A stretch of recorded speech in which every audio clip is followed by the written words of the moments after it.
on right now. Hello there, welcome to BrainWaves. This is Noah Levinson, and today I'm talking with Jim Siegler. Welcome to the show, Jim. Good to see you, Noah. All right, today we're going to be talking about cryptogenic stroke. You know, we learn in the hospital wards that cryptogenic stroke is anything that's not, a classic stroke. Jim, could you tell us a little bit more about what cryptogenic stroke is? Cryptogenic stroke is one of those unusual mechanisms of stroke where we don't exactly know how it occurred. And for the most part, this accounts for 1 in 3 patients who are admitted to hospitals with a new cerebral infarction. Usually we find out that patients have had a cryptogenic stroke in one of 2 ways. First, a complete diagnostic battery fails to identify the cause. This includes neuroimaging, intra- and extracranial vessel imaging, cardiac imaging, and cardiac rhythm monitoring. Such a limited battery can often overlook the mechanism because the mechanism is transient, as in the case of a ruptured carotid plaque, leaving minimal residual stenosis, paroxysmal atrial fibrillation, RCVS, or even migraine-associated stroke. Or it may not sufficiently identify the cause due to limitations of the test, as in the case of a TTE for diagnosing aortic arch atheroma. Second, the diagnostic battery itself may be incomplete, as in the case for a patient who does not receive extracranial vessel imaging. So, once we've ruled out those other causes, what are some common causes of cryptogenic stroke? As far as conceptualizing the differential diagnosis, there are several ways to approach it. I've seen some people use the ABC method, where they think of arteries, blood, and cardiac sources of stroke. And I've also heard similar approach using the 3 Ps for pipes, pump, and perfusate. Pipes meaning arteries, the pump meaning the heart, and the perfusate meaning the blood. They're all kind of the same, and as long as you're including those 3 basic groups in your consideration for the cause of stroke, I think that you'll get to the diagnosis. Interesting. I know another thing that we look at pretty quickly, especially in younger patients, is coagulopathies and problems with clotting. Could you tell me more about the clotting disorders? Yeah, so in young patients, we typically think of clotting disorders in addition to dissection as major causes of cryptogenic stroke. And obviously, we do see cryptogenic stroke more frequently in the younger population. The Northern Manhattan study found that 55% of stroke patients under the age of 45 were ultimately diagnosed with cryptogenic stroke. We also see a lot of the same risk factors in cryptogenic stroke patients as in patients with known stroke etiologies. According to one registry in Helsinki of over 1,000 patients, 60% of cryptogenic stroke patients had high cholesterol, nearly half were smokers, and 1/3 had hypertension as well. Thrombophilias are a huge component in the cryptogenic stroke workup. I typically group thrombophilias as heritable or acquired. Among the heritable thrombophilias, sickle cell disease is among the most common, with 1 in 4 sickle cell patients experiencing a stroke by adulthood. In adults, sickle cell diagnosis is usually known prior to their presentation. However, in kids, this may not be the situation. The diagnosis can be suggested by peripheral smear and is confirmed via hemoglobin electrophoresis. Sickle cell trait, interestingly enough, has not been associated with stroke. According to the data from the ERIC trial, there may be a slight association, but this fails to be determined in other follow-up studies. After sickle cell, more commonly we think of factor V Leiden and prothrombin gene mutations. Factor V Leiden, which is the most common heritable thrombophilia, is one that has been associated with cerebral infarction, but whether or not to anticoagulate these patients we don't know. Other considerations include antithrombin 3, protein C, and protein S deficiencies. Next, we think about the acquired thrombophilias, which malignancies should be at the top of your list. Could you tell me more about that in particular, like hypercoagulability of malignancy, and if there are any particular cancers we should be looking out for? Sure. So as we get older, the risk of cancer goes up, and the risk of stroke associated with cancer also rises. And we know that patients with certain malignancies tend to have higher risk of venous clotting events as well as arterial clotting events. In general, we think of the adenocarcinomas as being associated with a higher risk of stroke than squamous cell and other types of cancers, probably because they are mucin-producing and stickier in general. Other acquired thrombophilias include the antiphospholipid antibody syndrome, which, other than malignancy, is probably the only thrombophilia that we would consider treating with anticoagulation. Typically, we screen for antiphospholipid antibodies, testing for anticardiolipin antibodies, beta-2 glycoprotein, or lupus anticoagulant. Diagnosis is confirmed by the Sapporo criteria, which include 1 clinical venous or arterial thrombotic event and 1 confirmatory laboratory test, which is made at 2 different time points. I know on every patient that comes into the hospital stroke service, we always do a urine drug screen. What drugs in particular are we looking for, and which drugs can cause strokes? Typically, we look for the stimulants. Cocaine and amphetamines can cause a vasospasm in addition to a possible coagulopathy in themselves, especially in the acute setting. And cocaine can exist in your body, and its metabolites can continue to exist in your body for even days after use. The risk of vasospasm and even of vasculitis is high among these patients, so it should be ruled out, especially in younger patients.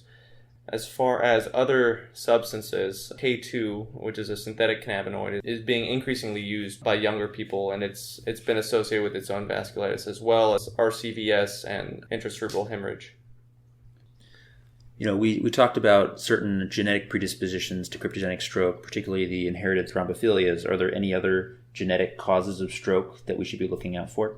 Certainly. So there are a number of different causes of cryptogenic stroke that originate from genetic predisposition. So some of the autoimmune diseases and endotheliopathies and arteriopathies are heritable. One of the most common ones we think of is Kaste, or cerebral autosomal dominant arteriopathy with subcortical infarcts and leukoencephalopathy. And this presents usually in the kids in their 20s with migraines and a family history of headaches and cognitive decline.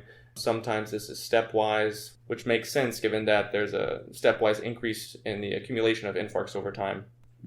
It is an autosomally dominant inherited disease that affects the Notch3 gene. And there's an autosomal recessive version of this gene as well called Kaste, but this is much less commonly encountered, and probably 50 cases have been presented or have been published worldwide since awareness of this disease. And other inflammatory and arteriopathic disorders include Suzak syndrome, which is characterized by a triad of hearing loss, retinal branch occlusions, and encephalopathy. Other conditions to think about: the collagen 4A1 mutation, homocystinuria, and MELAS. Type 4 collagen mutation and Marfan syndrome also increase your risk of stroke via various mechanisms. I know one of the most common causes of stroke, particularly in elderly people, is atrial fibrillation and cardioembolic strokes. Sometimes people come in with the diagnosis already made, and then it's easy to associate the stroke with atrial fibrillation, but oftentimes atrial fibrillation has not been diagnosed before. Usually we only monitor patients on telemetry for 2 or 3 days before they're discharged. Is there a better way to find out if someone has atrial fibrillation, particularly if we have a high suspicion for that? Yeah, so there are a couple of points to be made about that. First is, how do you know which patients are at risk of having a paroxysmal atrial fibrillation that's not detected on inpatient telemetry? Usually if you see cortical or juxtacortical infarcts or infarctions in multiple different arterial distributions, or older infarcts that may have been subclinical, you tend to think of a more proximal etiology for the stroke, something that originates from the heart or from the ascending aorta. Patients with paroxysmal atrial fibrillation tend to be older. We like to think that they also have a larger atrium, or at least some degree of atrial dilatation that predisposes them to fibrillation due to tension and stretching of the muscle fibers causing fibrillation. But some of these other risk factors have not been as validated in additional trials. As far as how do we approach these patients and manage them, most of the time if a patient is older and we imagine that we believe that they may have a paroxysmal atrial fibrillation, we will send them out with an outpatient telemetry monitor for 30 days or more. And we know from the Crystal AFib group and other prospective trials that the longer we monitor these patients, the more likely we are to capture an event of atrial fibrillation. We spend a lot of time and energy trying to figure out what the cause of the stroke, particularly in cryptogenic sources. Presumably that's because there are some treatments or therapies that might change based on what the diagnosis is. Could you talk a little bit about how we would treat these different forms of stroke based on what the diagnosis is?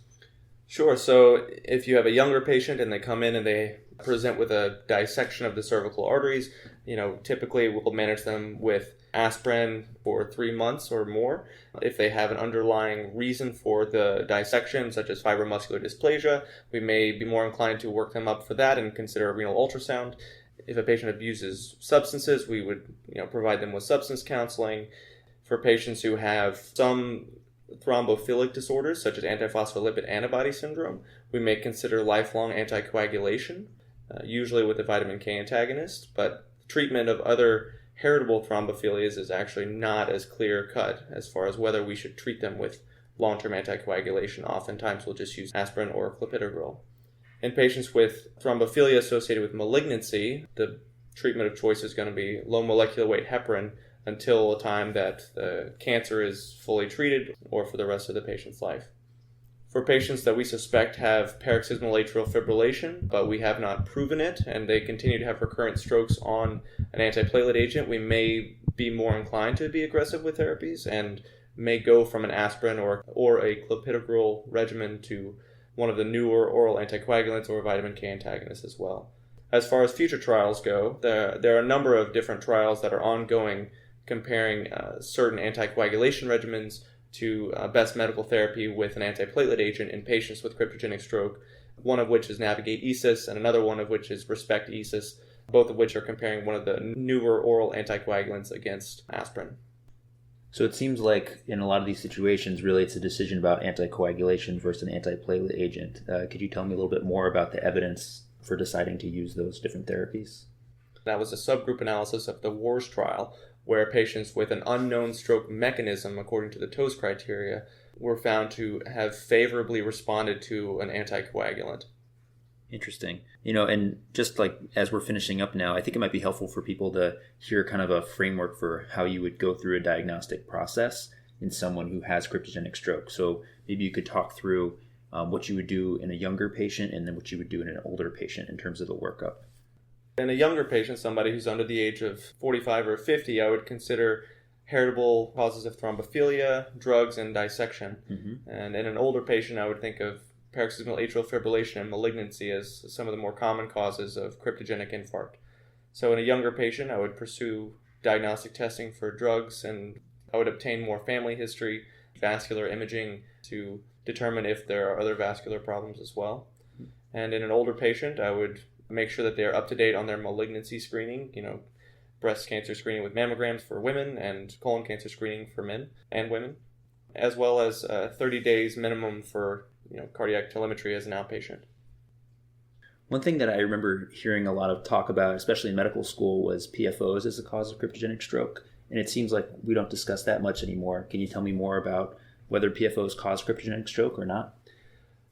I can't, actually. I don't think that we know whether they cause cryptogenic stroke. We know that 1 in 4 people have a patent foraminal valley, and that maybe people with a PFO are 6 to 7 times more likely to have a stroke, but the causality of a PFO producing a stroke is not as easily made.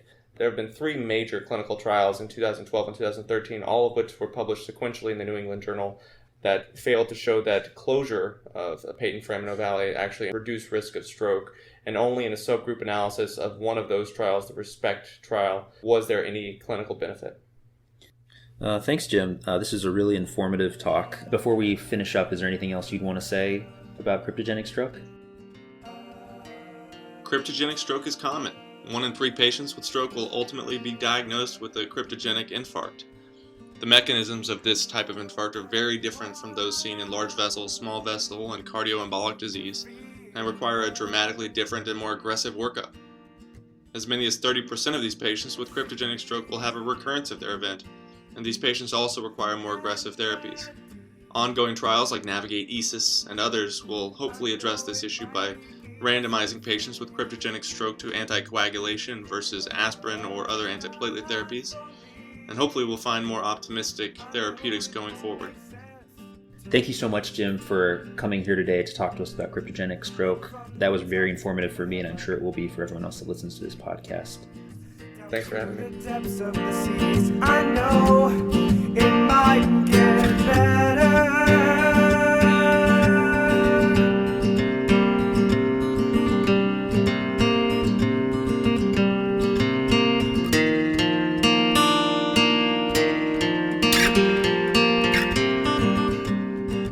Thanks for listening to BrainWaves today. If you like what you just heard, you can find more related material on Twitter at BrainWaves Audio or contact us at bweditorialboard@gmail.com. Be sure to check out our iTunes archive for older episodes. This episode was produced by Jim Siegler. Music by Justin Warren. Join us next time for another edition of BrainWaves. Down to the tops of the trees, I know it might get better. And it's alright if I'm feeling down, you always correct my day.